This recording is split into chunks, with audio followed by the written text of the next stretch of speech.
Finally 4 வருஷ காதல் கல்யாணத்துல முடிஞ்சிருச்சு.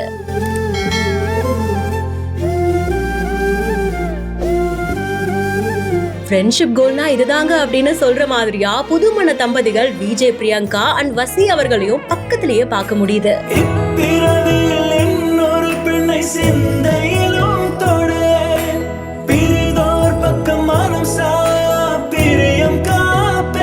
பிக் பாஸ் சீசன் 5ல அமீர் அண்ட் பாவ்னி கண்டஸ்டன்ஸா கலந்துக்கிட்டாங்க. அங்கதான் அமீர் அவர்கள் தன்னுடைய காதல பாவ்னி கிட்ட ஷோலயே சொன்னாங்க அப்படின்றதெல்லாம் நம்ம எல்லாருக்குமே தெரிஞ்ச விஷயம் தான். ஒரு தலை காதலா ஸ்டார்ட் ஆகி கொஞ்ச மாசத்திலேயே பாவ்னி அவர்களும் அமீரோட லவ் புரிஞ்சுக்கிட்டு அக்செப்ட் பண்ணிக்கிட்டாங்க. அதுக்கப்புறமா இப்ப சில வருடங்கள் கழிச்சு கல்யாணமும் கோலாகலமா நடந்திருக்கு. நிறைய செலிபிரிட்டிஸ் தன்னுடைய வாழ்த்துக்களை தெரிவிச்சிட்டு இருக்காங்க. சோ தாலி கட்டுற அந்த முக்கியமான மொமெண்ட்ல அமீர் அண்ட் பாவ்னியோட க்ளோஸ் ஃப்ரெண்டான பிரியங்கா அவர்களையும் பார்க்க முடிஞ்சது. ஒரு சிஸ்டர் மாதிரி கூடவே தன்னோட ஹஸ்பண்டோட கடைசி வரைக்கும் இருந்து எல்லா விஷயங்களையும் பாத்துக்கிட்டாங்க. சோ நீங்களும் உங்களுடைய வாழ்த்துக்களை கமெண்ட் செக்ஷன்ல சொல்லுங்க. மேலும் இன்ட்ரெஸ்டிங்கான நிறைய அப்டேட்ஸ்க்கு பிஹைண்ட் நோட்ஸை ஃபாலோ பண்ணிக்கோங்க.